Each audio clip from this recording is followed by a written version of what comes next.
Au moment où vous regardez cette vidéo, près de 2 personnes sur 3 dans le monde vivent dans des pays où pratiquer leur foi pourrait leur coûter tout. Les conclusions du rapport sur la liberté religieuse 2025 de l'aide à l'Église en détresse révèlent que ce droit fondamental est plus menacé que jamais.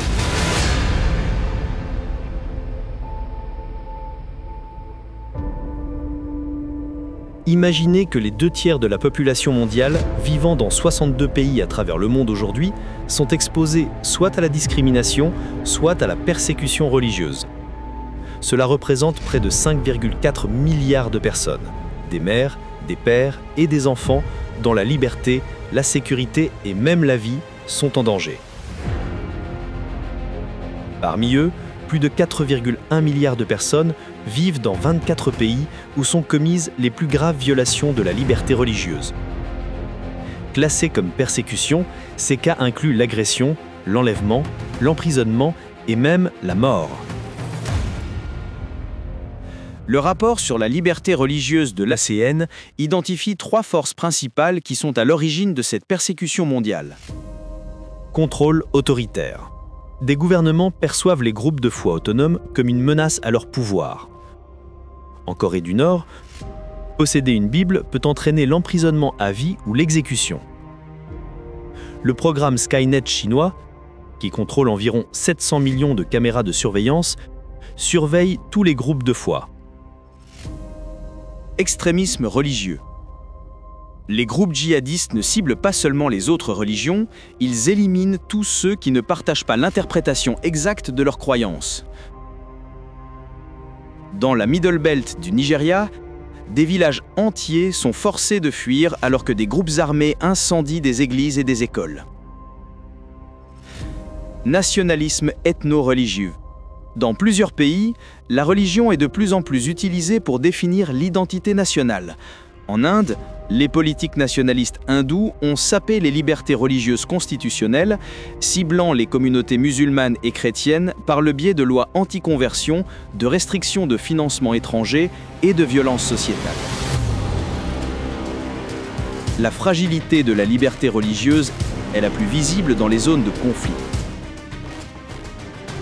La guerre ne tue pas seulement des personnes, elle tue les espaces où les gens cherchent réconfort, espoir et Dieu.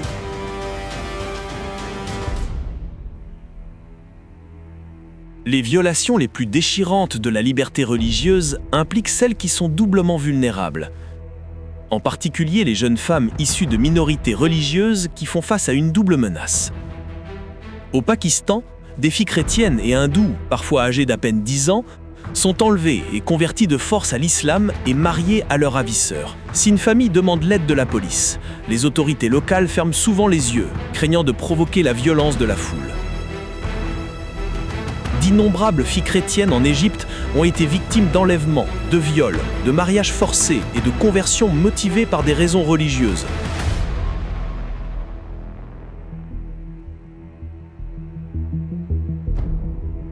L'ère numérique a créé de nouveaux champs de bataille pour la foi. Les gouvernements autoritaires utilisent l'intelligence artificielle pour surveiller le contenu religieux en ligne.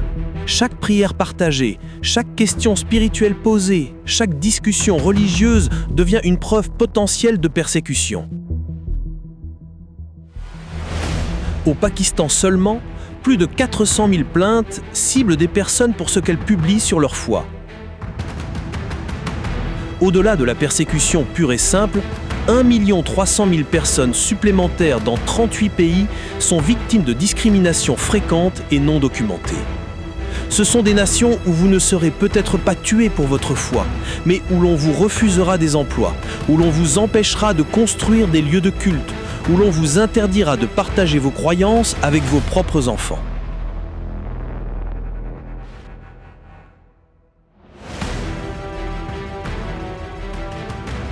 Malgré ces difficultés, l'espoir persiste. Même dans les endroits les plus sombres, des personnes de foi allument des bougies. Au Burkina Faso, où les attaques djihadistes terrorisent quotidiennement les communautés, les groupes religieux organisent des matchs de football pour la paix, refusant de laisser l'extrémisme les diviser.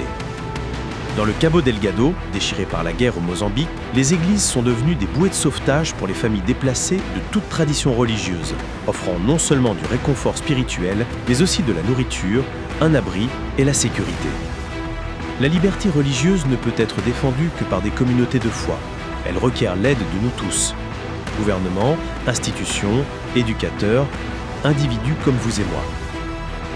Nous devons élever nos voix, exiger une protection et nous rappeler que si la liberté religieuse est refusée à un, tôt ou tard, elle le sera à tous. Le moment d'agir est venu. Parce que la liberté religieuse est un droit humain, pas un privilège.